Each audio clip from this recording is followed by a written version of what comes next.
గతంలో రోమాపత్రికను వచనం వెంబడి వచనం అధ్యాయాలు వెంబడి అధ్యాయాలు ధ్యానం చేసుకుంటూ వెళుతా ఉన్నాం.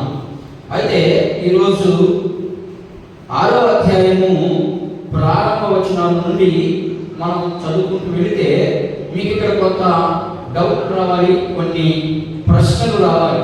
ఆ ప్రశ్నలు వచ్చినప్పుడు మాత్రమే మనకు వాక్య భాగము అర్థమైనట్లుగా భావన, లేకపోతే మనకి అర్థం కాలేదనే దాని యొక్క ఉద్దేశం. కాబట్టి మనమందరం కూడా జాగ్రత్తగా దాన్ని పరిశీలిస్తూ చదివేదానికి ప్రయత్నం చేద్దాం. చూడండి ఒకసారి 6వ అధ్యాయం ప్రారంభ వచనం నుండి 10 వచనాల్లో యేసుక్రీస్తు ప్రభు గురించి అక్కడ ఉన్నటువంటి సంఘాలకు లేకపోతే యూదామత నాయకులకు దేవుని సువార్తను ప్రకటిస్తూ ఎలా ఆయన అర్థం చేసి చెప్తా ఉన్నాడో జాగ్రత్తగా మనం చదివేటప్పుడే అర్థమైపోద్ది. ఒకవేళ అర్థం కాకపోతే మీకు ఇంకా కొంచెం లోతుగా చెప్పేదానికి నేను ప్రయత్నం చేస్తాను. ఎందుకంటే రోమా పత్రిక ఒక మనిషి జీవితాన్ని మార్చేస్తుంది. ఆ రోమా పత్రికలో ఉన్నటువంటి దాన్ని ఒక భక్తుడు అంటాడు, బంగారపు నిధి, ఇది బంగారపు నిధి లాంటిది అనే మాట మనకు కనబడుతూ ఉంటుంది. కాబట్టి జాగ్రత్తగా అర్థం చేసుకునేందుకు ప్రయత్నిస్తూ చూద్దాం. ఒకసారి 6వ అధ్యాయము ప్రారంభ వచనం నుంచి అసలు ప్రారంభంలోనే ఒక క్వశ్చన్ స్టార్ట్ అవుతుంది. చూద్దాం. అదే ఎవరు మాట్లాడకూడదు, పిల్లలు పిల్లలు ఎవరు మాట్లాడకూడదు, సైలెంట్ ఉండాలి. చదవండి. అలాగైనా ఏమందుము కృప విస్తరింపవలెనని పాపమందు నిలిచి. చూడండి ఏం మాట్లాడుతుంది ఇక్కడ. అలాగైతే మనం ఏమందుము కృప విస్తరింపవలెనని పాపమందు నిలిచి ఉన్ననా. ఇదే ప్రశ్న. ఇది ప్రశ్నతో ప్రారంభమైంది. ఏంటంటే మనం కొంచెం ముందుకు వెళ్తే మనకి ఇంకా బాగా అర్థమయ్యేందుకు ప్రయత్నం చేసి ముందు చదువు. అట్లా రాదు. పాపము విషయమై చనిపోయిన మనము ఇక మీద ఏలాగు దానిలో జీవించుదుము. క్రీస్తు యేసులోనికి బాప్తిస్మము పొందిన మనమందరము ఆయన మరణంలోనికి బాప్తిస్మము పొందితిమని మీరు ఎరుగరా. కాబట్టి తండ్రి మహిమ వలన క్రీస్తు మృతులలో నుండి ఏలాగు లేపబడినో అలాగున మనము నూతన జీవము పొందిన వారమై నడుచుకొనుచు మనము బాప్తిస్మము వలన మరణంలో పాలు పొందుటకై ఆయనతో కూడా పాతిపెట్టబడింది. మరియు ఆయన మరణం యొక్క సాదృశ్యమందు ఆయనతో ఐక్యము గలవారమైన ఎడల ఆయన పునరుద్ధానం యొక్క సాదృశ్యమందును ఆయనతో కూడా ఐక్యము గలవారమైనము. ఏమనగా మనమిక్కను పాపములకు దాసులము కాకుండుటకు పాపపు శరీరము నిరర్థకమగునట్లు మన ప్రాచీన స్వభావము ఆయనతో కూడా సిలువ వేయబడని ఎరుగుదుము.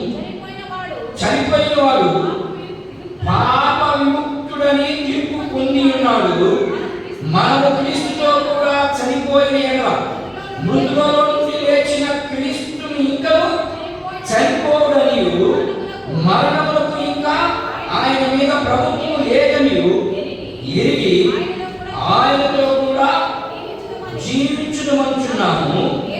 ఏలయనగా ఆయన చనిపోవచ్చుండగా పాపము విషయమై ఒకమారే చనిపోయేను, కానీ ఆయన జీవించుచుండగా దేవుని విషయమై జీవించుచున్నాడు. చాలా విషయాలు చెప్పాడు ఇక్కడ. ఎరుగుదుము, తెలుసుకుందుము అనే విషయాలు ఎక్కువగా కనబడతా ఉన్నాయి. ఈ 10 వచనాలు ఏం కనబడతా ఉన్నాయి? ఎరుగుదుము, ఏం ఎరగాలి, ఏం తెలుసుకోవాలి అనే విషయాలు ఎక్కువగా కనబడతా ఉన్నాయి ఇక్కడ. అయితే ఇప్పుడు చదవబడినటువంటి భాగాన్ని మనం అర్థం చేసుకోవాలంటే ఎందుకు మాట్లాడుతున్నాడు ఆయన ఆ ప్రస్తావన అని మనం అర్థం చేసుకోవాలనుకుంటే ముందుగా నిన్న పోయిన పునరుద్ధానంలో పోయిన ఆదివారం మనము రోమపత్రిక 5వ అధ్యాయము 20వ వచనం దాకా మనం నేర్చుకున్నాం. 21వ వచనం ఆగిపోయింది. ఇప్పుడు ఆ 20వ ఎందుకు ఆపేశారంటే మీకు ఈరోజు వాక్యం అర్థం కావాలి అంటే ఆ భాగం గుర్తు చేయాలి. అప్పుడు మాత్రమే అర్థమవుతుందని నా కాలేజీ నేను చెప్పేసేవాడు. ఇప్పుడు 21వ వచనాన్ని మనం మళ్ళీ ఒకసారి గమనిద్దాం. 21వ వచనాన్ని లేకపోతే 20 నుంచి మనం చదివేదానికి ప్రయత్నం చేద్దాం. 5:20 మరియు అపరాధము విస్తరించినట్లు ధర్మశాస్త్రము ప్రవేశించును. ఆయనను పాపం ఏం చేసుకుంటుందంట? ఆయన అమ్మాయి తీసేసి మైక్ తీసుకో. పాపము ఏం చేస్తుందంట? అక్కడ చూడండి, జాగ్రత్తగా గమనించండి. పాపము మరణము ఆధారం చేసుకుని ఎలా ప్రవేశించును? ఎలా ప్రవేశించింది? ఇది జాగ్రత్తగా వినండి. ఈరోజు చాలా ప్రాముఖ్యమైనటువంటి విషయంలోకి వచ్చినాం మనం. ఈ భాగాన్ని నేను 3 భాగాలు వేసి 3 రోజులు చెప్పేదానికి ప్రయత్నం చేస్తాను. ఇదే మనకు లోతైనటువంటి భావం. ఇక్కడికి వచ్చేసరికి ప్రజలకు అర్థం కావట్లేదు, దేవుని యొక్క స్వభావం అర్థం కావట్లేదు, దేవుని యొక్క ఉద్దేశాలు అర్థం కావట్లేదు. దానికే నేను ఇక్కడ మీకు లోతుగా చెప్పేదానికి కొంత ప్రయత్నం చేసేదానికి చెప్తా ఉన్నాను. ఇక్కడ ఏం చెప్తున్నాడంటే, ఆయనను పాపము మరణమును ఆధారం చేసుకుని ఎలాగేనో అలాగే నిత్య జీవము కలుగుటకై నీతి ద్వారా కృపయు మన ప్రభువైన యేసుక్రీస్తు మూలముగా ఏలు నిమిత్తము పాపము ఎక్కడ విస్తరించునో అక్కడ కృప అప్రమితంగా ఉంటుంది అన్నాడు. ఈ వచనంలో మీకు ఏమర్థమైంది? నేను అందరూ నా సైనికులుగా చాలా జాగ్రత్తగా ఉన్నాయి. ఇగో ఈ పాపంలోనే పడికి చస్తా ఉన్నారు ఇంకా మనుషులు. ఇక్కడ ఏమని మాట్లాడుతున్నాడు? మళ్ళా నేను ఒకసారి దాన్ని చదివేదానికి ప్రయత్నం చేస్తాను. చూడండి, పాపము ఎక్కడ విస్తరించునో కృప అక్కడ అప్రమితంగా. అంటే దాని అర్థం ఏంటి? అక్కడ ఉన్నటువంటి ముందుగా దీని భావన మీకు అర్థం చేసి చెప్పేదానికి ప్రయత్నం చేస్తాను. ఇది ఒక ప్రశ్నతో నిలబడిపోయింది. ఎవరికి? ఈరోజు క్రైస్తవులు అలాగే ఉన్నారు.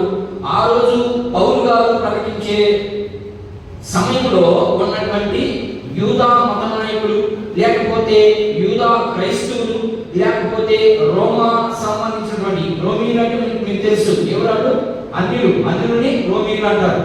ఆ రోమా సంఘంలో ఉన్నటువంటి రకరకాలైనటువంటి ప్రజలు ఒక ఉద్దేశంతో వచ్చేసారు. ఓ పౌలు గారు, నువ్వు చాలా చక్కగా చెప్తున్నావు, బాగానే ఉంది.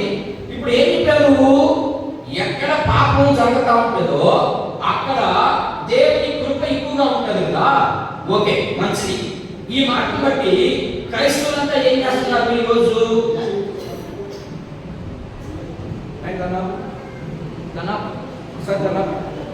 అంటే క్రైస్తవులు కానీ లేకపోతే పాత రోజుల్లో ఉన్నటువంటి ప్రజలు ఏమనుకున్నారంటే ఈ పదాన్ని పట్టుకొని, అయ్యో దేవుడు చాలా ప్రేమ స్వరూపి కాబట్టి మనం ఎంత పాపం చేస్తే అంత కృపణ ఉంటుంది. అదే ఈరోజు జరుగుతూ ఉంది. దీని అర్థం అది కాదు. ఇది మనము రోమపత్రిక 5వ అధ్యాయం నుండి 8వ అధ్యాయం వరకు మనం పరిశీలన చదివితే, ఒక కోర్టులో న్యాయవాది అడిగే ప్రశ్నకి అవతల ఉన్నటువంటి ముద్దాయి ఏ సమాధానాన్ని చెప్తాడో, లేకపోతే ఆయన అడిగే ప్రశ్నలకి ఏ రీతిగా నేను జవాబు చెప్పాలనో అని ముందుగానే ఎవరు కోర్టులో లాయర్కి ఎలా ప్రిపేర్ అవుతాడో అలా ప్రిపేర్ అవుతున్నాడు. ఇక్కడ ఇది వాదోపవాదం జరుగుతున్నటువంటి సందర్భం. ఎవరికి? పౌలు గారికి, అలాగే క్రైస్తవులకి. ఈ రోజు కూడా మనం అదే అర్థం చేసుకోవాలి. వాక్యము ఒకటి చెప్తా ఉంటే మనం మరొకటిగా చేస్తా ఉన్నాం. ఎందుకని అంటే మనకు దేవుడు అర్థం కాకనే, దేవుని స్వభావం మనలో నిలవకనే ఈ పనులు చేస్తున్నామని మనం అర్థం చేసుకోవాలి. అది ఎక్కడో చూపిస్తాను. ఇప్పుడు ఏం మాట్లాడుతున్నారు పౌలు గారు? వాళ్ళకి ఏం చెప్తున్నారంటే, మీరు పాపం చేస్తున్నారా? ఎక్కడ పాపం ఉండునో అక్కడ కృప విస్తారంగా ఉంటుందని తెలిస్తే వాళ్ళకి ఏమర్థమైంది? మరి మీకేం అర్థమైంది చెప్పండి. మనకు కూడా అర్థం అవ్వాలి కదా వాక్యము. ఇప్పుడు వాళ్ళకి ఏమర్థమైందయ్యా అంటే మేము ఎంత పాపం చేసినా కూడా, ఎందుకని యేసుక్రీస్తు ప్రభువుని నమ్ముకున్నాం, మేము ఎంత పాపం చేసినా మాకేమొస్తుంది? దేవుని కృప మీద ఉంటుంది. కాబట్టి నన్ను ఆ కృప విడిచిపెట్టి పోదు అని అనుకునే సంభాషణలో ఉన్నారు. ఈ రోజు కూడా సేమ్ టు సేమ్ అంతే. దేవుడు మహాజ్ఞానండి. ఆయన జ్ఞానాన్ని మనుషులు అసూయ చేసుకుంటా ఉన్నారు. ఎందుకని? దేవుడు అర్థం కాక, దేవుడు మనిషి స్వభావాన్ని ధరించుకొచ్చాడనే సంగతి మర్చిపోతా ఉన్నారు ప్రజలు. ఎందుకు మర్చిపోయారు అంటే వీళ్ళకి ఆ స్వభావం ఉంటే కదా, వీళ్ళకి నిజంగా మారు మనసు, రక్షణ, పాప క్షమాపణ ఇవి ఉంటే కదా దేవుడు అర్థమవుతాడు. వీళ్ళకి లేవు కాబట్టి రోమా క్రైస్తవులకి ఎలా అర్థమవుతున్నాడో అలాగే మనకు కూడా అర్థమవుతున్నాడు. కాబట్టి మీరు జాగ్రత్తగా వినడానికి ప్రయత్నం చేయండి. ఏంటి మనలో ఉన్నటువంటి ఆ స్వభావం, ఏంటి మనలో ఉన్నటువంటి ఆ లోటుపాట్లు మనకి ఇప్పుడు వెతికి చూపిస్తాడు. కొన్ని విషయాలు మనం నేర్చుకోవడానికి ప్రయత్నం చేద్దాం. మొదటిగా ఏం చెప్తున్నాడు? అక్కడ ఉన్నటువంటి ఆ రోజుల్లో ఏం జరుగుతా ఉంది, అప్పుడు పౌలు గారు సువార్త ప్రకటించే రోజుల్లో ఏం జరుగుతా ఉందో మనకు కొంచెం తెలియాలి. అక్కడ ఏం జరుగుతుందంటే ఫిలాసఫీ అనే మాట మీకు తెలిసేవైనా? ఫిలాసఫీ అంటే అర్థం ఏంటి?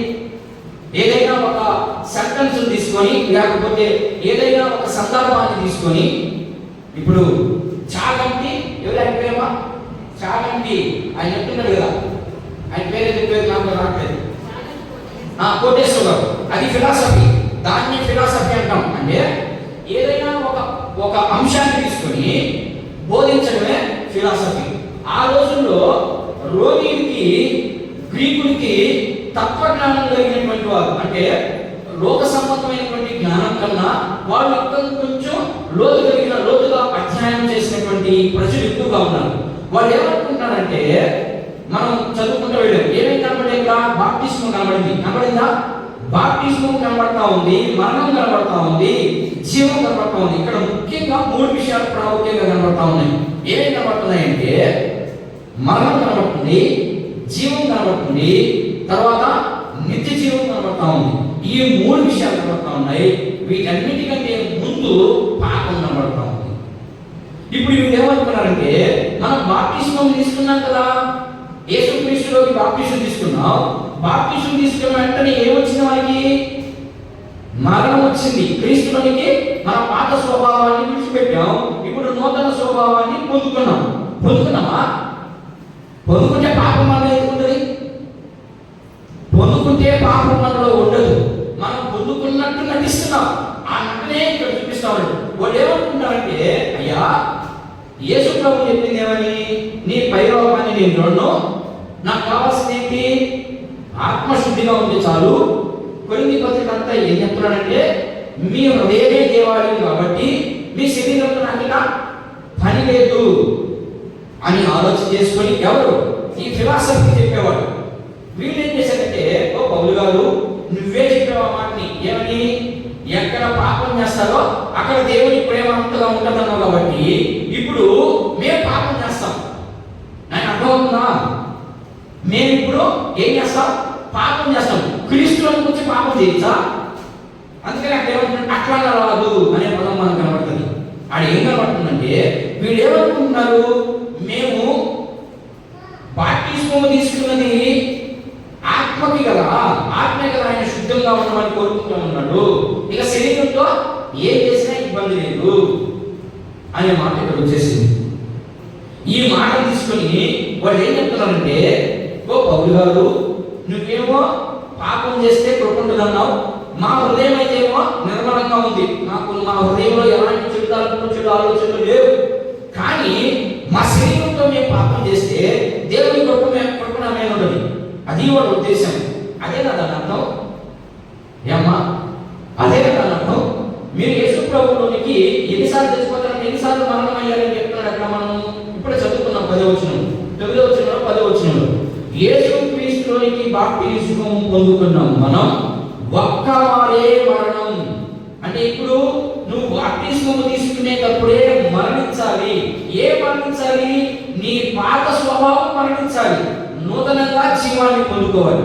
ఈరోజు బాప్టిజం తీసుకోవడానికి బలమైనటువంటి కారణాలు ఏంటంటే, నాకు దేవుడు బాగు చేశాడు కాబట్టి నేను బాప్టిజం తీసుకుంటున్నాను. అది రక్షణ వచ్చినట్ట? అది రక్షణ కొరకు కాదు బాప్టిజం తీసుకుంది. ఈ లోతైన సత్యాలు మనకు తెలియకనే తప్పు చేస్తా ఉన్నాం. జాగ్రత్తగా ఉండండి. యేసు ప్రభు దగ్గరికి వస్తే నా కొడుకు పెళ్లి అయింది, నా పిల్లకాయ ఉద్యోగాలు వస్తారని బాప్టిజం తీసుకున్నాం. ఇది బాప్టిజం అనరు. నేలలో దీనికి రెండు పదాలు ఉన్నాయి. ఏంటంటే ముంచుట, రెండవది ఏకీభవించుట. మీకు బాగా వివరించి చెప్తాను నేను. బాప్టిజం అంటే అర్థం ఏంటి? మనకి నేలలో ముంచడం. ఏకీభవించుట అంటే అర్థం ఏంటంటే మనము ఇంకొకరిలో ఐక్యపరచుకుంటాం. దాన్ని కూడా నేను చూపించడానికి ప్రయత్నం చేస్తాను. ఇప్పుడు వీళ్ళు ఎలా బాప్టిజం తీసుకున్నారంటే క్రీస్తులోకి బాప్టిజం తీసుకున్నారా? వీళ్ళు తీసుకున్నారా? తీసుకోలేదా? మీరు తీసుకోలేదా? క్రీస్తులోకి బాప్టిజం తీసుకున్నారా? క్రీస్తులోకి ఏమని బాప్టిజం తీసుకున్నారు చెప్పండి. నేను చెప్పేది అర్థమవుతుందా? అర్థం కావట్లేదా? బాప్టిజం అయితే తీసుకున్నారు. బాప్టిజం తీసుకునేటప్పుడు ఎన్ని మెతులు తీసుకున్నారు? బాప్టిజము నా కొడుకు బాగలేదని తీసుకున్నారా? లేకపోతే నా పిల్లలకి ఉద్యోగాలు వస్తాయని తీసుకున్నారా? లేకపోతే నా భర్త తాగుబోతుతనం నుంచి విడిపించబడ్డాడని మార్చారా? లేకపోతే నా భర్త ఇంకొక దాని నుండి బయటికి రప్పించాలని బాప్టిజం తీసుకున్నారా? ఎందుకు తీసుకున్నారు బాప్టిజము? కారణం ఉంటుంది. కారణం లేకుండా బాప్టిజం తీసుకుని ఎవరు కూడా. లేకపోతే నాకు ఉన్నటువంటి నా బాడీలో ఉన్నటువంటి దెయ్యమో దురాత్మో ఏదో ఉంది నాలో, దాన్ని దేవుడు పోగొట్టాడు కాబట్టి బాప్టిజం తీసుకున్నాం. ఇదేనా అసలు చెప్పేది? అదేనా బాప్టిజం అంటే అర్థం ఏంటి? మీరు నేలలో ముంచబడ్డారు అంటే అర్థం ఏంటంటే ఒక్క మారే చావాలి. ఏ చావు చావాలి? ఏ చావు అని పేరు మీరు క్లీన్గా చెప్తా ఉన్నారు పౌలు గారు. మీరు క్రీస్తులోకి బాప్టిజం తీసుకున్న వారు ఒక్కసారే మరణిస్తారు, రెండోసారి మరణించరు. రెండోసారి మరణం అంటే అగ్నిగుండమే. మరి మీరు ఎందుకు తీసుకున్నారు బాప్టిజము? దేని వాసం తీసుకున్నారు బాప్టిజము? చెప్పండి. ఆయన ఎందుకు తీసుకున్నారు బాప్టిజము? అసలు యేసు ప్రభు చెప్పిన మాటలకి మనం తీసుకున్న బాప్టిజానికి ఏమైనా సంబంధం ఉందా? మరి ఈ సంబంధం లేనప్పుడు ఎలా పోతారు మీరు పరలోక రాజ్యానికి? ఎలా వచ్చింది మీకు రక్షణ? అది ఈరోజు పౌలు మాట్లాడుతున్నాడు. ఏం మాట్లాడుతున్నాడంటే అట్లా రాదు. మీరు క్రీస్తులోనికి బాప్టిజంకి వచ్చారు అంటే మీరు ఇప్పుడు దాకా ఎవరు అధికారం కింద ఉన్నారు? అపవాది అధికారం కింద ఉన్నారు. లోక సంబంధమైనటువంటి అధికారం కింద ఉన్నారు. ఇప్పుడు ఎప్పుడైతే మీరు క్రీస్తుని అంగీకరించారో అప్పుడు మీరు ఏమైపోయారు? మీ పాత స్వభావం అంటే మీలో ఉన్నటువంటి లోకపు అధికారి ఆలోచనలన్నింటినీ అడుగు పెట్టండి. అది దాని అర్థం. మన అర్థం ఏంటి? పోయాము, మునిగాము, చేశాం. మనం ఉన్నటువంటి ఆ పాపాన్ని కడుక్కున్నాం అనుకుంటున్నారు. కడుక్కుంటే వాడు ఎలా ఉంటాడో మరొక పునరుద్ధానంలోనికి వస్తుంది. ఈ భాగంలోకి వస్తుంది. వాడు ఎలాంటి స్వభావం కలిగి ఉంటాడు, వాడు ఎలా ప్రవర్తిస్తాడు, వాడు ఎలా జీవిస్తాడు అనే విషయాలు మనకు బాగా అర్థమవుతాయి. కాబట్టి ఇక్కడ ఏమంటున్నాడంటే అలాగైతే మేము పాపం చేద్దామా? అట్లా వద్దు. మీరు ఇప్పుడు చూద్దాం. గలతీయులకు రాయబడినటువంటి పత్రిక చూద్దాం ఒకసారి.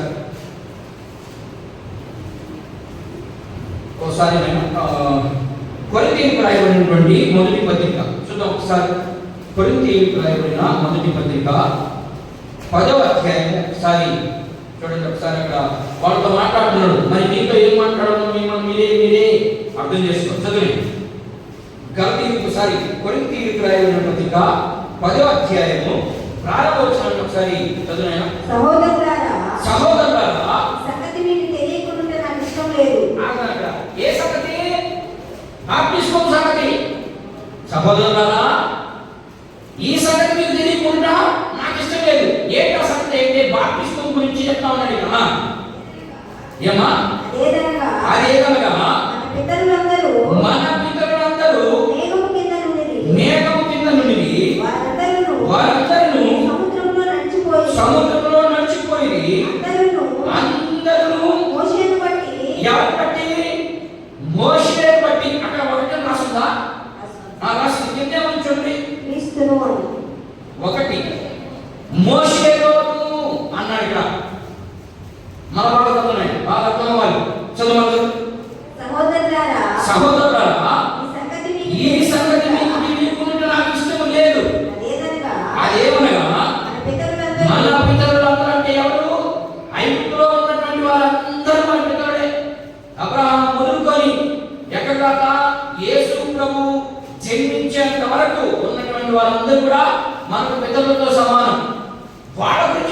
మాట్లాడుతున్నాడు ఇక్కడ.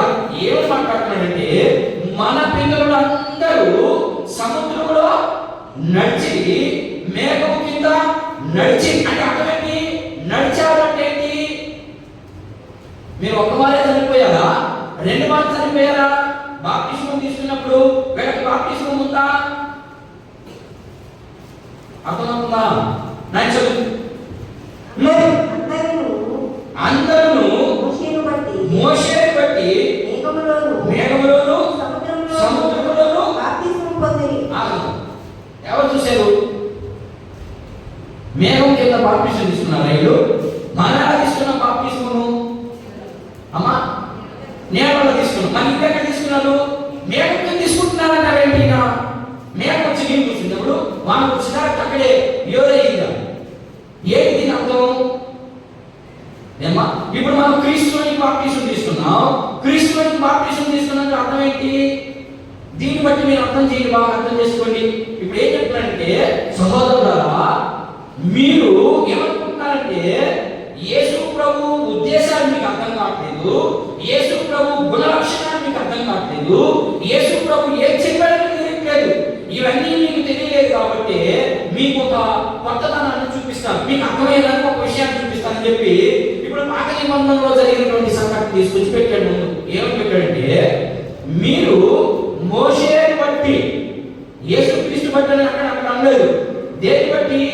మోషేని బట్టి మీరు సముద్రంలోను మేఘంలోను బాప్తిస్మం తీసుకున్నారన్నారు.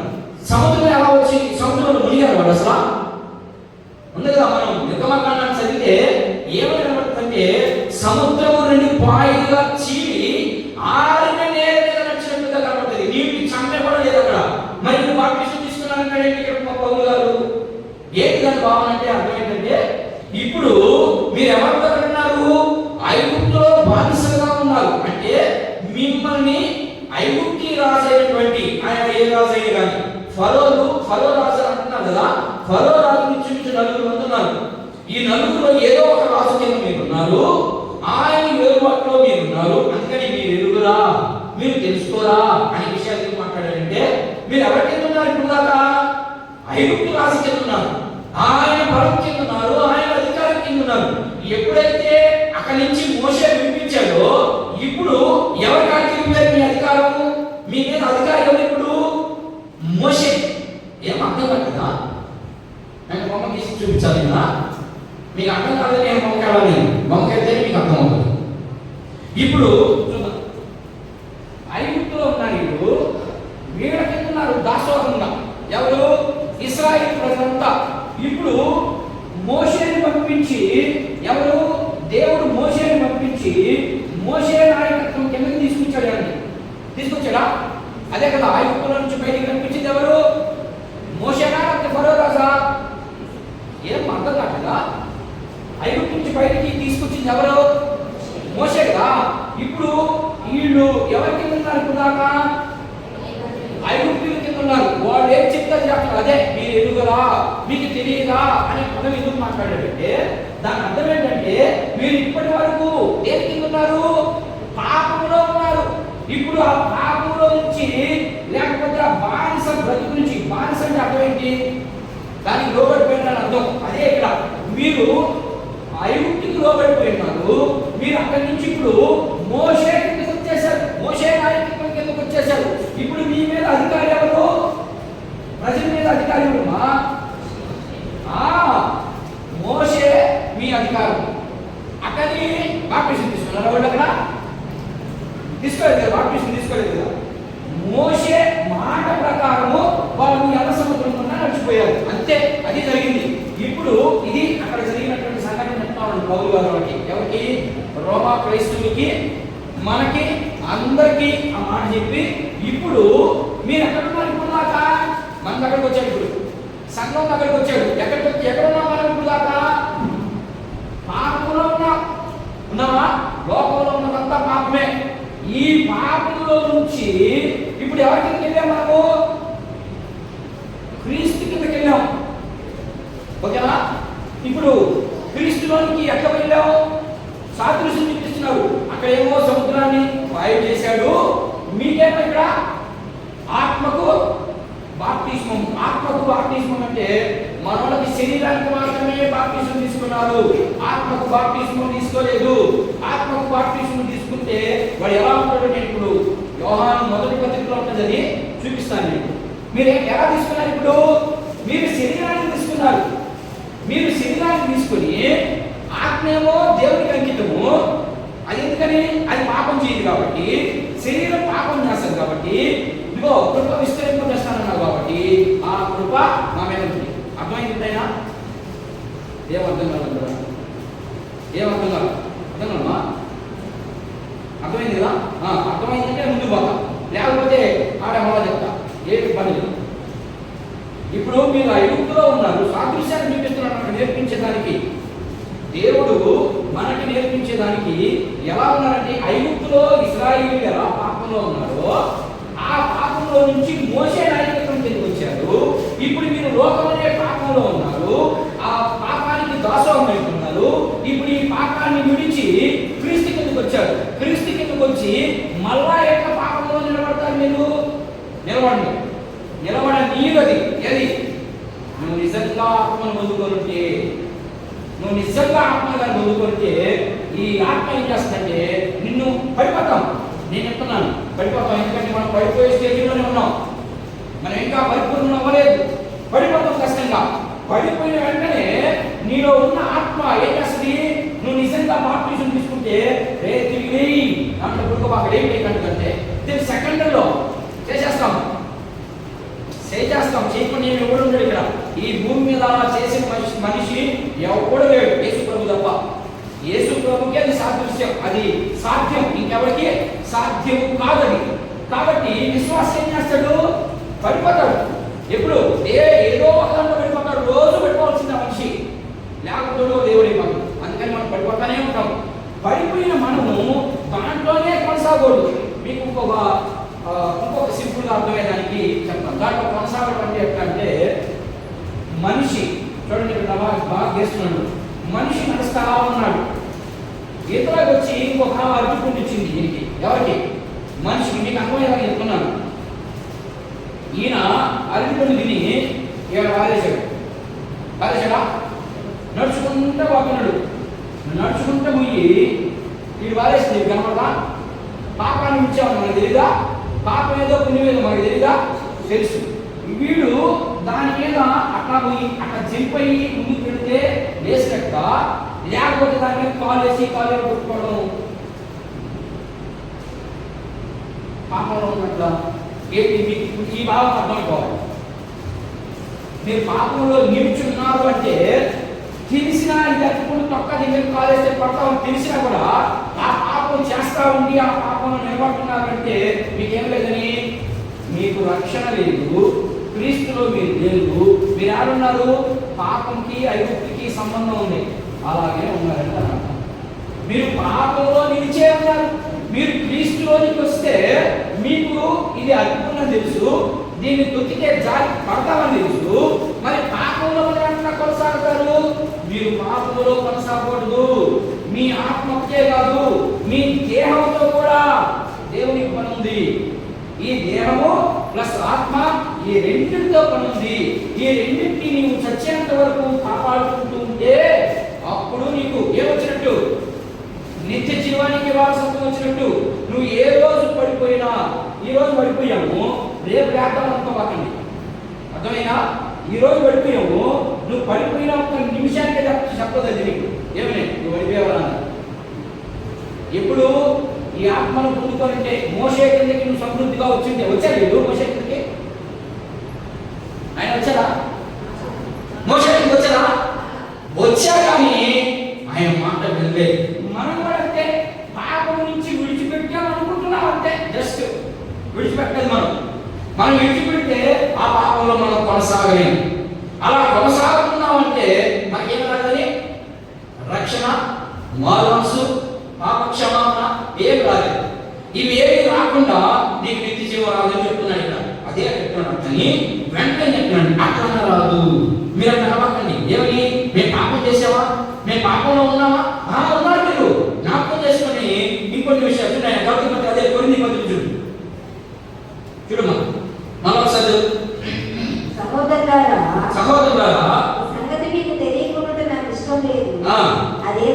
అదేమనగా మన పితరులందరూ మేఘం కింద ఉండేది, ఆ. వారందరూ సముద్రంలో నడిచిపోయేది. అందరూ మోషేను బట్టి మేఘములో సముద్రంలో బాప్తిస్మం పొందిరి. అందరూ ఆ. ఆత్మ సంబంధమైన ఆహారమును భుజించిరి. ఏంటంట? ఆత్మ సంబంధమైనటువంటి ఆహారమును భుజించి మీరు దేని చెప్పండి, మీరు ఆత్మకు తింటున్నారా శరీరానికి తింటున్నారా? మనం కూడా ఆహారం తింటున్నాం కదా.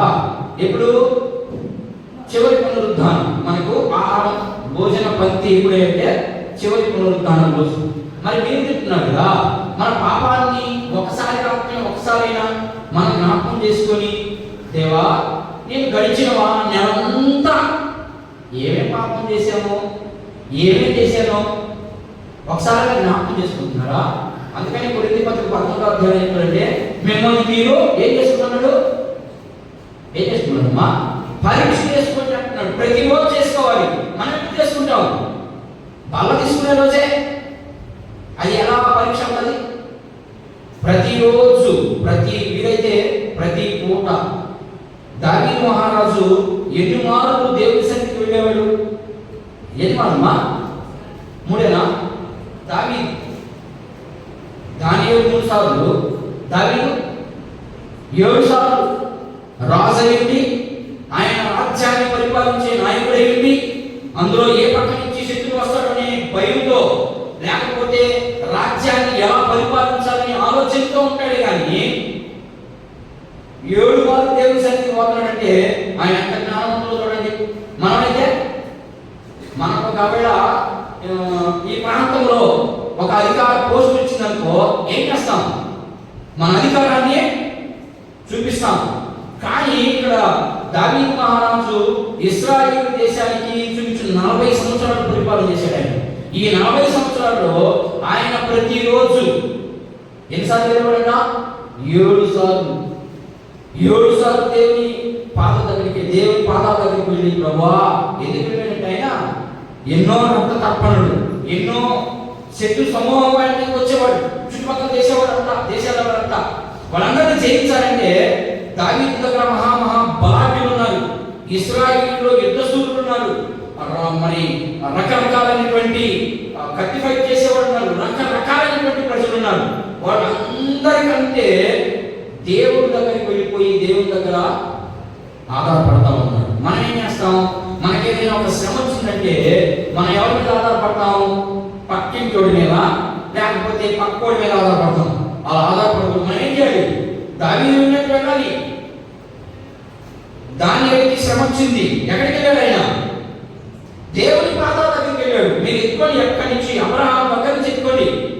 ఎవరికి శ్రమ వచ్చినా, ఎందుకంటే వారు రక్షించబడ్డారు కాబట్టి దేవుని సన్నిధిలో పోతాడు. మనం రక్షణ లేదు కాబట్టి మనం ఏం చేస్తాం? మనుషులపైన ఆధారపడతాం. మనుషులపైన ఆధారే పడదు. ఎవరి మీద ఆధారపడాలి మనం? మొదట దేవుడు. అందుకని యేసు ప్రభువు మరలా ఒక మాట అంటాడు. ఏమంటాడంటే, మీరు దేవుని దయ్యను మనుషులు దయ్యను. ముందు దేవుని దయ్యుంటేనే మనుషులు దయ్య పుట్టిస్తాడు ఆయన. నువ్వు దేవుడికి లోబడిపోతే మనుషులు దయ్య పుట్టిస్తాడా? పుట్టించు. ఆ పుట్టించేది ఎవరు? ఆత్మ కదా. ఆ ఆత్మ కోసం మాట్లాడుతున్నాడు కదా. మీరు ఏమనుకుంటున్నారంటే, మాకు ఆత్మ పాపం చేయదు కాబట్టి ఈ శరీరంతో మేము ఏమైనా తెచ్చు, దేవుడు మమ్మల్ని క్షమిస్తాడు. ఒక్కడు ఖచ్చితంగా దాన్ని కూడా లెక్కకి తీసుకొస్తాడని. సహోదరులారా, ఇది మీకు తెలియకుండా నాకు ఇష్టం లేదు. ఇది మీరు తెలుసుకోండి. ఇది మొదటి ప్రస్తావన. పాపాన్ని వదిలి నీతిలో జీవించడం అది మన అంశం. పాపాన్ని ప్రేరేపడేమో యేసుక్రీస్తు ప్రభువు మరణించిన రీతిగా మనము బాప్టిస్మం తీసుకున్నప్పుడు మన పాత స్వభావాన్ని ఏం చేసాం? అందుకనే మనం 9వ వచనంలో గమనిస్తాం. ప్రాచీన స్వభావాన్ని విడిచి నూతన స్వభావాన్ని పొందుకోండి అని చెప్తున్నాడు. ఇప్పుడు మనం ఏమయ్యాం? ఈ పాపం నుంచి బయటపడ్డాం. బయటపడి ఎక్కడికి వచ్చాం? క్రీస్తులోకి వచ్చాం. క్రీస్తులోకి వచ్చిన మనము క్రీస్తు కిందనే ఉండాలి. ఉన్నారా? అంతేనా? లేకపోతే బయటపడాలా? ఐగుప్తు నుంచి బయటకు వచ్చారు. బయటకు వచ్చిన తర్వాత కొన్ని నెలలు అదే మనం కూడా చేస్తాం. యేసు ప్రభువును నమ్ముకున్న మొదటిలో దేవుని కోసం ఏదో చేయాలని ఫీల్ అయిపోతాం. ఓకేనా? వీడు అంటే వీడే పేరు. అబ్బా మోషే కంటే ఇక్కడ మనిషే లేడు, ఆయనే మాకు రాజు, ఆయన కంటే ఇక్కడ చెప్పేవాడు లేడు, ఆయన కంటే ఇక్కడ గొప్పవాడు లేడు అనుకుని పొగిడారు. ఐగుప్తు నుంచి బయటకు వచ్చారు. బయటకు వచ్చిన కొన్ని నెలల్లోనే మోషే పేరు మనం తిరుగుబాటు చేశారు. ఏమయ్యా మోషే, నువ్వేదో మమ్మల్ని ఉద్ధరిస్తావని, నువ్వేదో మాకేదో చేస్తావని వచ్చాను, నీకు కూడా మాకు కనీసం తిండి తినడానికి రుచికరమైన భోజనం పెట్టాలి దేవుడు నీకు. ఏం కష్టం చేశారు మీరు పాపము? ఐగుప్తు నుంచి వచ్చేటప్పుడు ఎక్కడ పంట వేశారు వీళ్ళు, ఎక్కడ పండించారు వీళ్ళు? బుద్ధి ఉండాలి. ఉండదు మనకే. దేవుడు రుచి ఇరిగి దేవుడిని అనుభవిస్తూ మరలా వీళ్ళు ఎక్కడ మాట్లాడతారు? వీళ్ళు ఏమైనా పంట వేశారు? వీళ్ళు మనం వేసుకున్నాం రక్షణంగా పంట, వీళ్ళు వేశారు పంట. ఏమైనా ఆకలైతే ఏం చేస్తున్నాడు దేవుడు? ఆకాశం నుంచి మన్నాన్ని కురిపిస్తున్నాడు. మరి నీకు బాధ వస్తే ఎవరి దగ్గరికి వెళ్ళాలి? నువ్వు దేవుడి దగ్గరికి వెళ్ళాలి. దేవా నా పరిస్థితి నన్ను ఏం చేయమంటావు అంటే, దేవుడు ఖచ్చితంగా నువ్వు క్రీస్తుతో కూడా నడిస్తే, క్రీస్తులో నీ ఉంటే, అంతేనే క్రీస్తులోనికి అంటాడు అక్కడ. మనం క్రీస్తుతో కూడా ఉంటే నీ బలం ఏంటో, నీ బలహీనత ఏంటో చెప్పేస్తాడు దేవుడు. నీ బలాన్ని అభివృద్ధి చేసుకునే అవకాశాలు కూడా చూపిస్తాడు. ఇదిగో ఎలా వెళ్ళు, నీ బలం కలుగుతుంది అంటాడు. ఒకవేళ నువ్వు బలహీనంగా ఉన్నావంటే, ఇదిగో ఈ బలహీనతలో నుంచి నువ్వు బయటికి రావడానికి ఇదిగో నీతిని ఎరుగుంటే ఎలా అనే ప్రశ్న పెట్టాడు ఇక్కడ. నీతిని ఎలా ఎరుగుతాం? సంఘవాటిగా ఎరుగరా? బాప్టిజం తీసుకున్నారు, పరలోకరాజ్యం పోవాలని తీసుకున్నారా?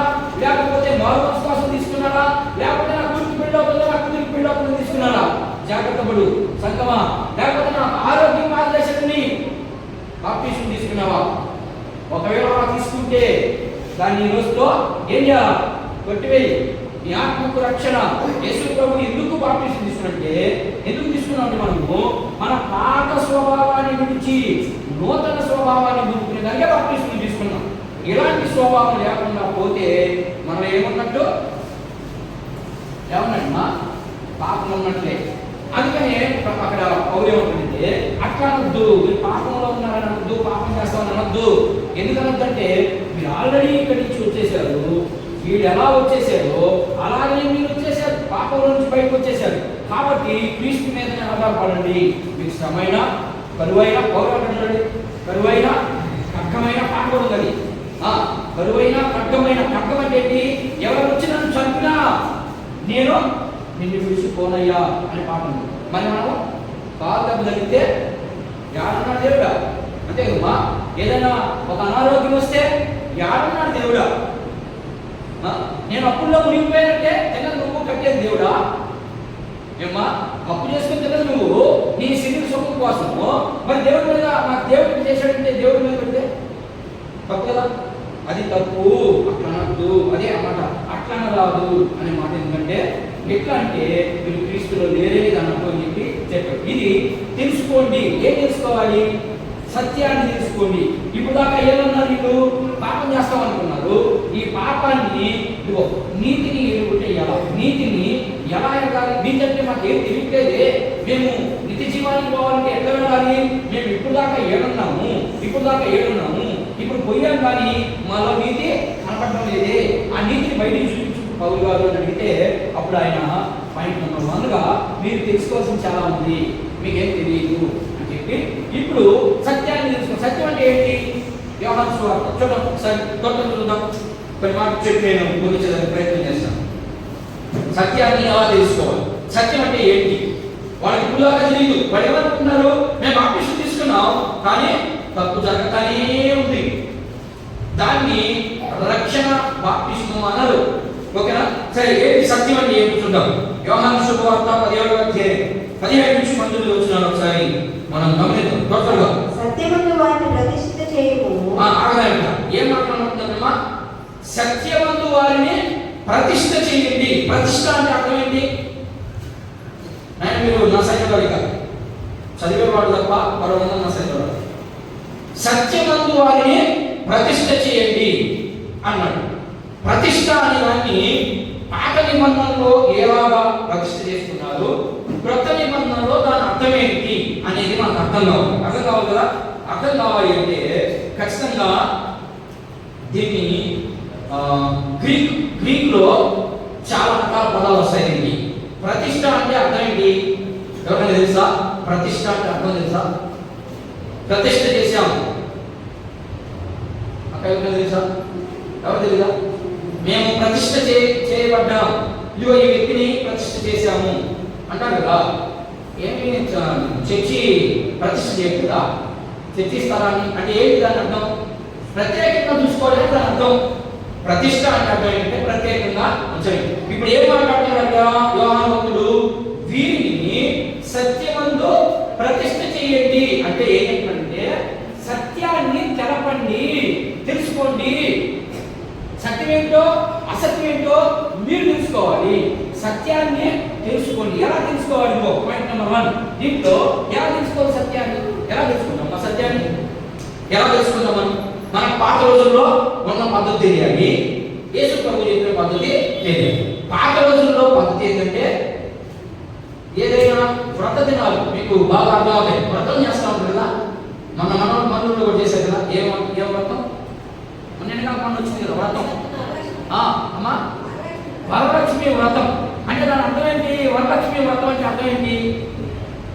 నేను చెప్పాను, ప్రత్యేకంగా ఉంచడమే, ప్రత్యేకంగా చేయడమే ప్రతిష్ఠ అంటే. ప్రత్యేకంగా ఉండడం, ప్రత్యేకంగా ఉండడం అంటే సాదృశ్యానికి వరలక్ష్మి వ్రతం రోజు ఎవరైనా స్త్రీ కానీ పురుషుడు కానీ, స్త్రీకే కదా అది, పురుషుడు కాదు కదా, మరి స్త్రీలు తలస్నానం చేయకుండా పోతారా? ఎందుకు తలస్నానం చేసుకోవాలా? ఏ తలస్నానం చేసుకోకపోతే పూజ చేయకూడదా? సత్యనారాయణ వ్రతం కానీ లేకపోతే ఇంకొక వ్రతం కానీ అంటే ఏంటంటే దాని భావన అంటే మేము దానిలో నిమగ్నం అవుతున్నాము కాబట్టి నేను ఎలా ఉండాలి? ప్రత్యేకంగా ఉండాలి. దాన్నే ప్రతిష్ఠ అంటాం. అర్థమవుతుందా? దాన్నే ప్రతిష్ఠ అంటాం. ఇప్పుడు యేసు ప్రభు ఏం చెప్తున్నారు అక్కడ? వీరిని సత్యవంతు ప్రతిష్ఠ చేయండి అంటున్నాడు. అంటే ఏంటి సత్యము? ఆయన ప్రత్యేకమైన వ్యక్తి, ఆయనతో నడిచే నువ్వు కూడా ప్రత్యేకంగా ఉండాలి. అంతే, సింపుల్. ఆయనే పరిశుద్ధుడు, నువ్వు ఎలా ఉండాలి? ఆయన సేవించే వ్యక్తి పరిశుద్ధంగా ఉండాలి. ఆ పరిశుద్ధంగా ఉండలే మనం. ఎందుకని? మనలో ఏముంది? పాపపు స్వభావం మనల్ని ఏమవుతా ఉంది. అందుకని రోమపత్రిక 7వ అధ్యాయంలో ఒకసారి పౌలు భక్తుడు కొన్ని మాటలు మాట్లాడుతున్నాడు. చూద్దాం చూడండి. రోమీయులకు రాయబడిన పత్రిక 7వ అధ్యాయం 15వ వచనం నుంచి మనం ఒకసారి చూద్దాం. ఏం చెప్తున్నాడు ఇక్కడ? పౌలు గారు ఏ సాక్ష్యం ఇస్తున్నటువంటి ఏ విధంగా ఇదిగో నేను ఏం చేస్తున్నానో నాకే తెలియట్లేదు. ఆయన తెలియదా? ఆయన ఇంత పెద్ద భక్తుడు, ఎంతమందికి రక్షణ సువార్త ప్రకటించాడు, ఏమేమి చేశాడు ఆయన? ఆయన ఏం చెప్తున్నట్టే నేను ఏం చేయాలనుకుంటున్నా దాన్ని చేయాలనుకుంటున్నా, నా వల్ల కావట్లేదు అంటున్నాడు. మరి నువ్వు నేను మనం సరిగా 15 నిమిషాలు ప్రార్థనకే రాము. దేవుని సన్నిధికి శుక్రవారం ఆరాధన జరుగుతుంది, శుక్రవారం ప్రార్థన జరుగుతుందంటే నేను రాము. మనకేం వస్తుంది? ఇక దేవుని ఆత్మ, మనతో ఏం మాట్లాడుతుంది? దేవుని ఆత్మ. పౌలు గారు నిత్యము పని చేసుకుంటూ 119వ కీర్తనలో దావీదు మహారాజు అంటాడు, నేను మంచం మీద పడుండి నేను ఆయన ధ్యానిస్తున్నాను అంటాడు. మంచం మీద ఎప్పుడు పడుకుంటాం? ఎప్పుడు పడుకుంటాం? మా మంచం మీద మనోడు పొగులు రాత్రి తేడా పోతాడు.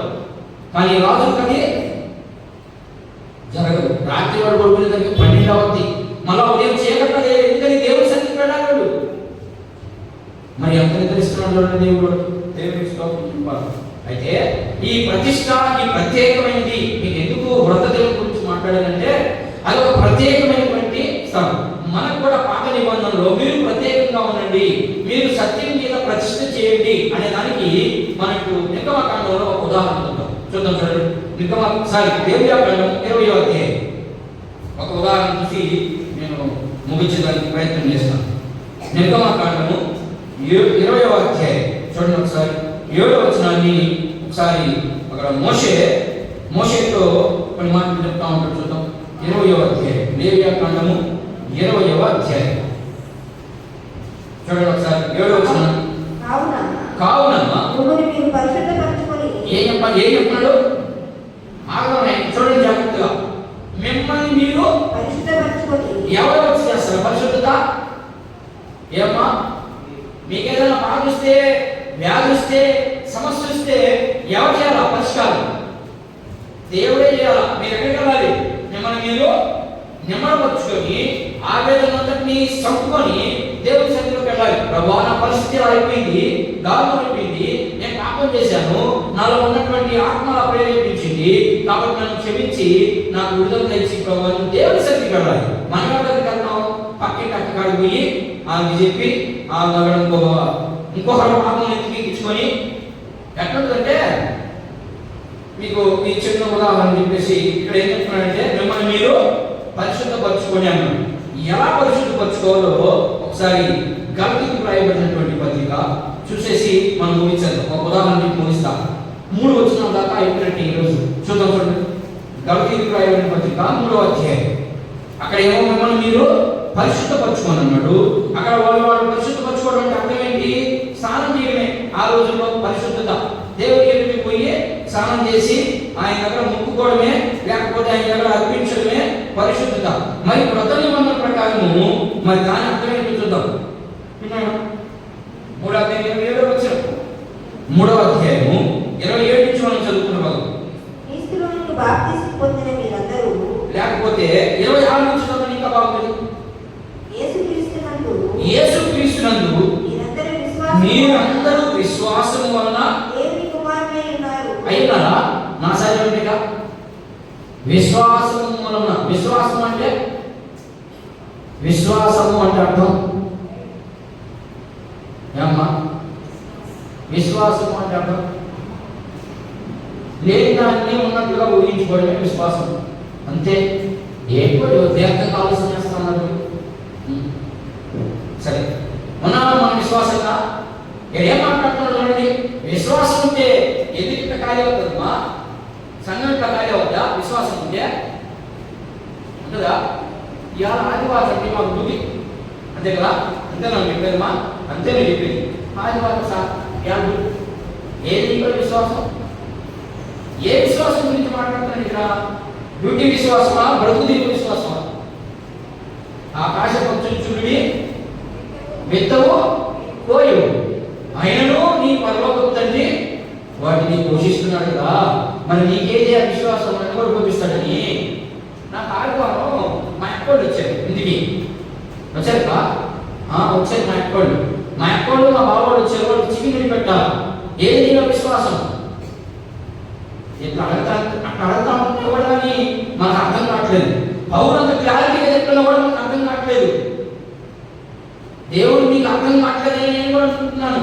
దేవుడు అర్థమైతే దేవుని పనిని అర్థాంతరంగా ముగించడు, పూర్తి చేసుకునే తర్వాత పని పెడతారు. చూడండి, ఇంకా చదువు. నేను ఇంకా కొన్ని మాటలు చెప్పి ముగించాలి. చదువునండి, చదువు. క్రీస్తులోనికి బాప్తిస్మం పొందిన మీరందరూ క్రీస్తును ధరించుకొని ఉన్నారా? నాయనా, నా సైలెంట్ క్రీస్తులోని బాప్తిస్మం ధరించుకున్నారు కదా, ఉందా? అసలు ధరించుకోవడం అంటే అర్థం ఏంటి? చెప్పాను కదా నేను. ఆయన కిందకి వెళ్ళిపోవడమే. ధరించుకోవడం అంటే అర్థం ఏంటి? ఆయన చెప్పింది వినడమే. మోషేని బట్టి మీరు ఎలాగో సముద్రంలో బాప్తిస్మం తీసుకున్నారో, ఎలాగైతే ఆయన కిందకి వెళ్ళారో, అలాగే క్రీస్తు కిందకు వచ్చినటువంటి మీరు క్రీస్తుని ధరించుకోండి. అంటే క్రీస్తుని మీలో చూపించండి అంటాడు. క్రీస్తుని మనలో చూపించగలమా? ఎలా చూపించగలగాలి? శుక్రవారం రోజు ఒక్కరోజే నేను చూపించింది. ఆదివారం నేను నా డ్యూటీకి పోవాలి. ఏది క్రీస్తు చూపించడం? ఇంకా నాకు పెళ్ళి ఉంది, పెళ్ళికి పోవాలి. ఏంటి నీలో విశ్వాసం? ఇవన్నీ లెక్కలుతున్నాయని రేపు. అందుకనే మీకు ప్రత్యేకంగా ఏర్పాటు చేసి మాట్లాడుతున్నాను మీతో. నేనేమో అక్కడ ముందు తీసుకొని చెప్పట్లేదు మీకు. ఒక పుస్తకాన్ని ఎత్తుకుంటే ఇంచుమించుగా అధ్యాయం అయిపోయేంత వరకు నేను విడిచిపెట్టను. తర్వాత ఇంకొక పుస్తకాన్ని పెడతాను. మరి నా కోసం ప్రిపేర్ చేసుకోవచ్చు వాక్యాన్ని. ఏం ప్రిపేర్ చేసుకుని ఎక్కడ మనకు విశ్వాసం? అసలు క్రీస్తుని ధరించుకున్నామనే మూఢత్వంలో ఉన్నాం మనం. అంతే. మనుషులు అనుకుంటారు మనకు అనవసరం పడతావు నీకు. అందుకనే నీ భక్తి నీకు ధైర్యం పుట్టించదా? నీవు భక్తి చేస్తే ఆ భక్తి ఎందు 1,00,000 మాటలు మాట్లాడినా నీకు ఏం చెప్పదు. నువ్వు అసలు పట్టించుకో. అదే ఇక్కడ మాట్లాడుతున్నాను. ఇంకా చదువు బాగా ముగిద్దాం. ఇందులో యూదులని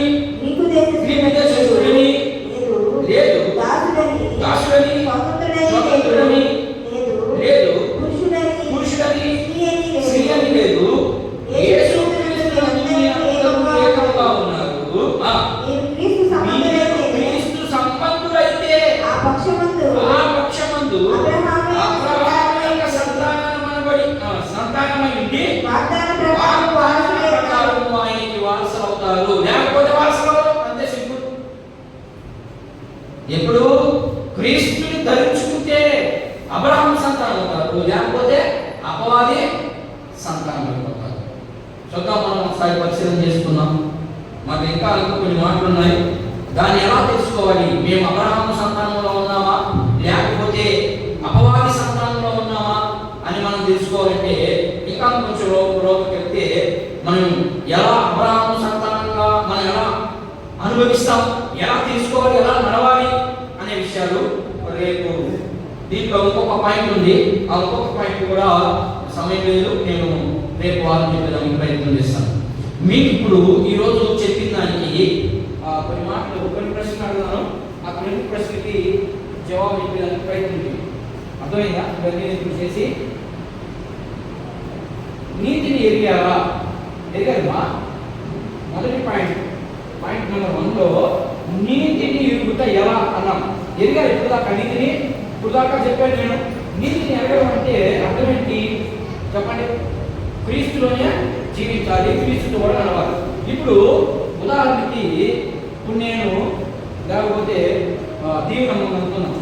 దీవెనం ఏంటంటే ఒక విశ్వాస దగ్గరికి వెళ్ళి, యేసు ప్రభువుని నమ్ముకున్నటువంటి విశ్వాస దగ్గరికి వెళ్ళి ఆమె ఏం చెప్తుందంటే సినిమాకు పోదాం అన్నది. వినండి జాగ్రత్తగా. మనలో పాపం ఉంది, పాపము లేదు అనే దానికి వ్యత్యాసం మీకు తెలియాలి కదా. సత్యం ముందు మీరు సత్యాన్ని తెలుసుకున్నాను కదా, ఎలా తెలుసుకోవాలనే దాన్ని నేను మీకు ఒక ఉదాహరణ చెప్తాను. ఇప్పుడు దీవెనం ఏమన్నదంటే దేవకం ఏమన్నదంటే సినిమా పోదాం అన్నది. ఓకేనా? ఇప్పుడు దేవకం ఏమన్నదంటే నేను సినిమా రాకూడదు అన్నది. వింటున్నారా? నేను సినిమాకి రాకూడదు అన్నది. ఏమి దీవెనకు వెంటనే మనం ప్రశ్న వేస్తుంది, ఏమి ఎందుకు రాకూడదు అన్నది. ఈ మళ్ళా జవాబు మళ్ళా ప్రశ్న వేస్తుంది, నేను యేసు ప్రభువుని నమ్ముకున్నాను, యేసు ప్రభు సినిమా చూడొద్దు అన్నాడు అని చెప్పింది. ఇప్పుడు దీవెనకు మళ్ళా ప్రశ్న వస్తుంది, ఏమి ఎక్కడ చెప్పాడు సినిమా చూడొద్దని? ఎక్కడ చెప్పాడా? బైబిల్లో ఉందా నీకు అన్నది. ఆహా లేదండి నేను చూడను అన్నదాన్ని. మళ్ళా లేదు నీకు అర్థమైన రీతిగా చెప్పాను అన్నదాన్ని. అర్థమవుతామని ఏంటి అర్థమైందంటే సినిమాకి వచ్చావు, సినిమాలో మంచి చూడు, దాన్ని తీసుకో. సినిమా చూడకపోతే దేవుడు చెప్పలేదు కదా మీకు. సినిమాలో మంచుగా తీసుకోమన్నది వేవకి. ఇప్పుడు వేవకి ఏమన్నది? గొర్రెట్టింది చూడండి, సైతాన్ కొట్టది దెబ్బ. దానికి మనం అందుకనే వాక్యం పైన అవగాహన ఉండాలి అని చెప్పింది. ఎందుకంటే ఇందుకే ఇప్పుడు వేవకి అనుమానం వచ్చేసింది. ఇక్కడ బయలుదేరి కదా, అవునుగా దేవుడు ఎక్కడ సినిమా చూడొద్దని చెప్పాడు కదా, చెప్పడమా? దేవుడి సినిమాలు చూడొద్దు అని బైబిల్ ఎక్కడ ఉందా? లేదా? ఉందా? లేనప్పుడు ఇప్పుడు అనుమానం వస్తుందా కదా? వేవకి వచ్చేసింది ఇప్పుడు అనుమానం. ఇప్పుడు అనుమానం వచ్చేసి అవునుగా మంచిగా తీసుకుందాం, మంచిగా తీసుకొని చెడు చూసుకుంటాం. ఇప్పుడు వేవకి దేనికి కరెక్ట్ అయిపోయింది? సినిమాకి. ఓకేనా? ఇప్పుడు మళ్ళా ఏంటి ఒక ప్రశ్న వేస్తుంది, ఏమని? మంచిగా దీంట్లో ఈమె అట్రాక్ట్ అయిపోయింది అంటగానే ఇప్పుడు నీలో ఏముందని అర్థం? ఏముంది? పాపం ఉందనా లేకపోతే పాపం యొక్క పరిభాషను నీలో ఉందనా? పాపం యొక్క పరిభాష తెలుసా? తెలీదా? ఆదాము మనకి ఏం తీసుకొచ్చాడు చెప్తాను. పాపం యొక్క పరిభాష అంటే ఏమి చెప్తాను త్వరగా. కానీ చెప్పండి, మీరు ప్రశ్న మీరు జవాబు ఇస్తేనే ముందుకెళ్తాను. పాపం తీసుకొచ్చారా? అదే కదా మనం చదివింది. ఒక మనుషుల ద్వారా పాపం ఎలా సంప్రదించినో అలాగే మరొక మనుషుల ద్వారా ఏమొచ్చింది? జీవం వచ్చింది. మరణం పోయింది, జీవం వచ్చింది. అలాగే ఇప్పుడు పాపం వచ్చింది ఆదాము ద్వారా. ఇప్పుడు ఈ పాపం పోయిందా పోలేదా? క్రీస్తు కిందకి వచ్చాం కదా మనము, పోయిందా పోలేదా? ప్రార్థన చేయండి మీరు. పోయిందా పోలేదా? పోయింది. సరే పోతే మనం ఎందుకు పాపం చేస్తున్నాం? మళ్ళా మనకి ఎందుకు ఈ వాక్యం? ఎందుకు అడ్డగోలు ప్రశ్నలు నువ్వే వేస్తావు అంటున్నారా? నీకే వస్తాయి, ప్రశ్న నీకు ఎవరికి రావా? పోయింది మనలో. ఎందుకని? యేసుక్రీస్తు ప్రభు దగ్గరికి వచ్చేసాము, ఆయన ధరించేసుకున్నాం, పాపం పోయింది. మరి పాపం పోతే మనం పాపం చేస్తామని మన వాక్యం ఎందుకు? వాక్యం అవసరం లేదు కనుక రక్షణ వచ్చేసింది కదా మనకి. పాపం మనలో లేనప్పుడు మనం ఇప్పుడు ఎలా విన్నాం? సత్యం మీదనే ప్రతిష్ఠించబడ్డాం, సత్యాన్ని తెలుసుకున్నాం. మరి అలా ఎందుకు మన వాక్యం ఎందుకు? పాస్టర్ ఎందుకు? మళ్ళీ మీరు ఆదివారం చర్చికి రావడం ఎందుకు? మీరు శుక్రవారం చర్చికి రావాలని పాస్టర్ చేత అడిగించుకోవడం ఎందుకు? ఆదివారం రావట్లేదు అడిగించుకోవడం ఎందుకు? ఎన్ని ఎందుకు? ఇప్పుడు ఏమన్నా ఇక్కడ ఈ ప్రాంతంలో చెప్పండి అయినా పాపం యొక్క పర్యవస్థానమే రాగుంది అంటే స్వభావం రాగుంది. ఇక్కడ పాపం యొక్క స్వభావం మనలో ఉంది, ఈ శరీరంలో ఉంది. ఇదేం చేస్తుంటే ఇదిగో ఎట్లా కొట్టిస్తుంది దెబ్బ సైతాన్ ద్వారా. నేను కొట్టనే ఉంటుంది ఎవరిని? మనిషిని. నువ్వు సినిమా చూడు, ఏమి ఇబ్బంది లేదు, అందులో మంచిగా తీసుకో, చెడు తీసుకోబాక అని చెప్తుంది. ఇప్పుడు సినిమాలో మంచిగా ఉంటుందా ఏమ్మా? ఉంటుందా? ఒక నాటకంలో ఏడుస్తా ఉంటుంది, ఆమె ఏడుస్తుంది, ఈమె ఏడుస్తుంది. ఏంటో అది? అదే పాపం యొక్క పర్యవస్థానం అంటే మనలో ఆ పాపం స్వభావం పోతుంది. ఎప్పుడు పోతుంది అంటే చనిపోయిన దాకా పోనే పోదు. మీకు అర్థమైన దానికి ఇదే మాట వాదు అనే మాటకి నువ్వు ఎక్కడ వాక్యాన్ని చూపించగలవు అనే ప్రశ్న మమత అడుగుతా ఉంది. అవునమ్మా అడుగుతా ఉందని చూద్దాం ఒకసారి. ఆమె ఏమడుగుతుందంటే, ఓ పాస్టరా నువ్వు బాగా ఎత్తవయా, యాడ్ చెప్పాడు దేవుడు నీకు, ఆ పాపము పోయింది, పాప స్వభావం మనలో లేదు అనే మాట మాకు దేవుడే చెప్పాడు. మరి నువ్వేమో పాప స్వభావం కాదు, ఆ జీవం అట్నే ఉంటుంది అని నువ్వు చెప్తున్నావు అనే ప్రశ్న బయలుదేరిందండి. చూద్దాం ఒకసారి ఆ ప్రశ్న ఎలా ఆగిందో. ఎలా? ఆదికాండము 3వ అధ్యాయం. ఆ ప్రశ్నకి జవాబు చెప్పి ముగిస్తా. ఆదికాండము 3వ అధ్యాయం 24వ వచనం చూడండి ఒకసారి. అప్పుడు ఆయన ఆదామును వెళ్ళగొట్టి, ఎవరైనా దేవుడైన యెహోవా ఆదాముని వెళ్ళగొట్టాడు. ఎందుకని? పాపం ఉందని, ఆయన పాపం చేశాడని వెళ్ళగొట్టేశాడు. ఇప్పుడు ఏమైంది? పాపం వల్ల దేవుడు చూడలేకపోయాడు. అంటే ఏమైపోయాడు? ఆయన మరణించాడు, మనోనేత్రాలు పోయినాయి. పోయిన తర్వాత ఇప్పుడు ఏమంటున్నాడంటే, పోబడిన వ్యక్తి అదే ఏదో తోటలో ఉంటే ఏం జరుగుతుంది అంటే ఆ జీవ వృక్ష ఫలాన్ని తినేస్తాడు. తినేస్తే ఇక ఎన్నటికే మరణమే ఉంటుంది. ఆయన ఆ పాపంతో ఇక జీవిత యుగాలు ఉంటుందని దేవుడు మరణం పెట్టాడు. ఎంత మంచివాడంటే దేవుడు. మనం అర్థం చేసుకోకుండా చనిపేశాడు. మా ఆయన పేరు అక్కడ గాడి రాస్తే ఎక్కిందని చెప్పి దానికోసం మనం ఏడవడాలు, ఓయమ్మా కేకలు పడ్డాలు ముందు అనవసరం అంతా. దేవుడే చెప్పాడు ఏమని? మీరు మరణించాలి, ప్రతి మనిషికి మరణం రావాల్సిందే. ఆ మరణము ఎన్ని మరణాలు ఉన్నాయి మనిషికి? 2 మరణాలు ఉన్నాయి. మొదటి మరణము దేహంతో మరణం, రెండవ మరణం ఆత్మకు మరణం. ఈ ఆత్మ మరణించకూడదని దేవుడు ఆదాముని ఏం చేశాడు చూడాలన్నమాట. అప్పుడు దేవుడైన యెహోవా ఇదిగో మంచి చెట్టు ఎరుగునట్లు ఆదాము మనలో ఒకటి వంటి వాడాయను. కాబట్టి అతడు ఒకవేళ తన చెయ్య చాచి జీవ వృక్షము తినకూడదని నిరంతరము జీవించునేమోనని దేవుడైన యెహోవా అతడిని ఏ నేల నుండి తీయబడినో దాని చేతికొచ్చుకుంటూ ఏదో తోట నుండి అతనిని పంపివేసెను. అప్పుడు ఆయన ఆదామును వెళ్ళగొట్టి ఏదో తోటకు తూర్పు దిక్కున తిరుగులను జీవ వృక్షమునకు పోవు మార్గమును కాచుటకు ఇటు అటు తిరుగుచున్న ఖడ్గ జ్వాలలో నిలవబెట్టెను. ఇంత గాలిగా వాక్యం చెప్తామంటే మనమేమో ఏం చేస్తాం? పాపం స్వభావం ఉంటే మంచిదే, కానీ నువ్వు కనుక్కుంటావు నీలోనే పాపం ఉంది. పాపం ఉన్నప్పుడు నువ్వు ఎలా కనుక్కుంటావు? ఇప్పుడు దీవెనం వచ్చేది నీకు సింపుల్గా ఏం పదక్క, నువ్వు ప్రశాంతంగా సినిమా చూడొచ్చు. నువ్వు సినిమాకు పో, దేవుడికి ఏమి సినిమా చూడు, దేవుడు ఏమన్నాడు నిన్ను? మంచి తీసుకో, దాంట్లో ఏది మంచి నువ్వు చూడలేదా అనే ప్రశ్న వేస్తుంది. అవునమ్మా, ప్రశ్న రావాలి. ఎందుకంటే మంచి ఏంటి చెడేంటి అమ్మా? మంచి ఏంటి చెడేంటి? మంచి ఏంటి చెడేంటి? మంచి ఉంది అసలు సినిమాలో